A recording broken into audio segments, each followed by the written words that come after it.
Hi, xin chào các bạn. Chào mừng các bạn đã đến kênh An Hồ Vlog. Hôm nay mình sẽ hướng dẫn cho các bạn làm một cái bếp mini.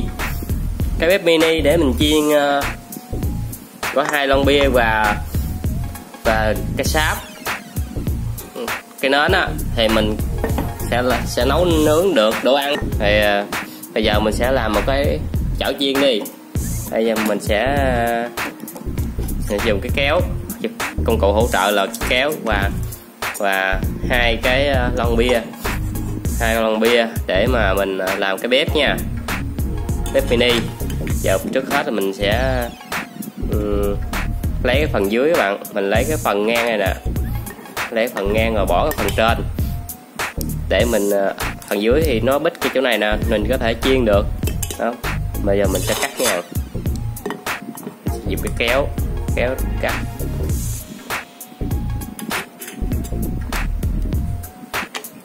Đấy, cắt được rồi.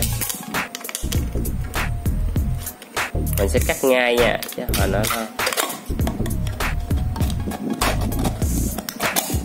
Còn cắt vô đó cũng được nữa, không sao. Mình cắt cái đây nè.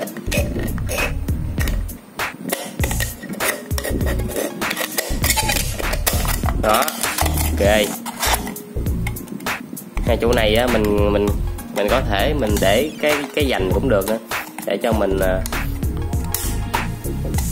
lấy, mình cầm mình nắm vậy đó, cầm nó dễ ha. Rồi mình ở đây mình cắt lên nha, rồi mình cắt lên.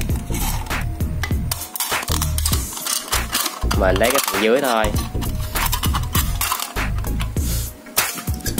Ok. Mình sẽ cắt lại cho nó đẹp các bạn. Nhìn nó hơi xấu chút.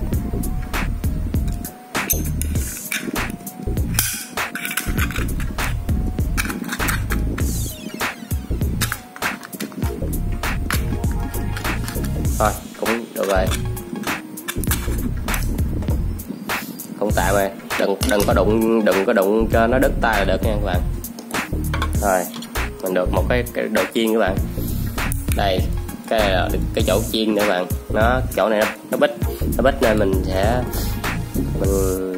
chiên đồ được đó. Bây giờ mình sẽ làm một cái bên dưới để mà đựng này nè, mình đựng ở trên để cái nến ở dưới á.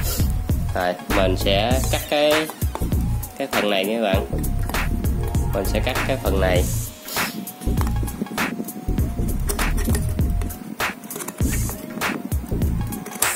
Mình sẽ cắt. Ok.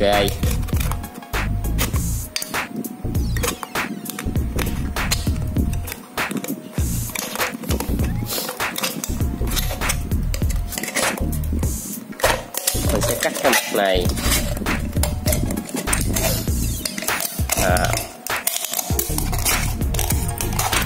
Rồi, cắt bỏ phần này ha. Và mình cắt một cái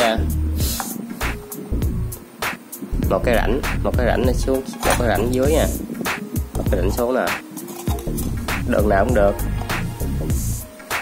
một cái rãnh xuống để mình đây mình để là cái rãnh sao nhỉ. Rãnh nó cũng to nha các bạn, bự được.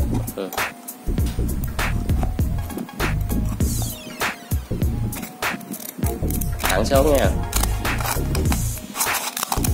Đó, một đường. Rồi cái bên đây tùy theo cái nến nó bự hay nhỏ. Ở đây mình cái nến nó to thì mình làm cái miệng nó hơi to chút nha các bạn. Mình làm nó hơi to chút, đặng mình hồi mình để cái nến vô nó lọt, chứ nó thôi nó không có lọt. Ok. Rồi bây giờ mình sẽ cắt cái chỗ này.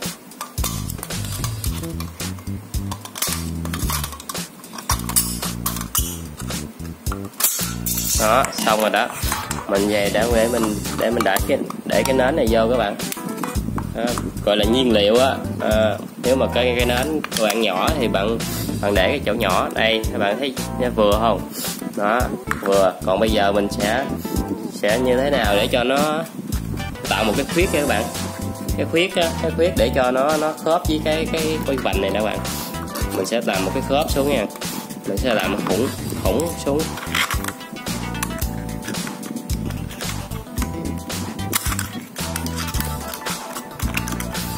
Mình sẽ làm thủng xuống để cho nó cố định được cái lon nha bạn. Mình làm không được đẹp cái phần này thôi không được đẹp các bạn, không cảm nha. Ai có qua tại thì làm sẽ đẹp hết. Đó, mình ngắn xuống nha. Đó, mình làm một cái ngắn xuống các bạn. Đây. Đó, mình để lên sẽ ok các bạn ơi. Các bạn nhìn thấy nè. Thấy không? Đó, ok chưa? Như vậy á, mình sẽ chiên đó. Rồi đó mình sẽ đun nóng lên và giờ mình sẽ quẹt cho các bạn xem. Sẽ thử xem nha.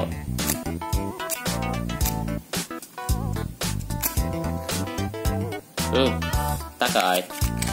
Cái quạt diêm lần nào nó cũng dễ tắt các bạn.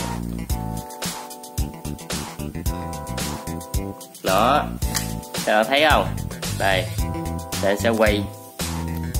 Đây, các bạn thấy sao? Đó, đó. Bây giờ mình sẽ có thể chiên nấu tất cả những đồ gì được. Ok, bây giờ mình sẽ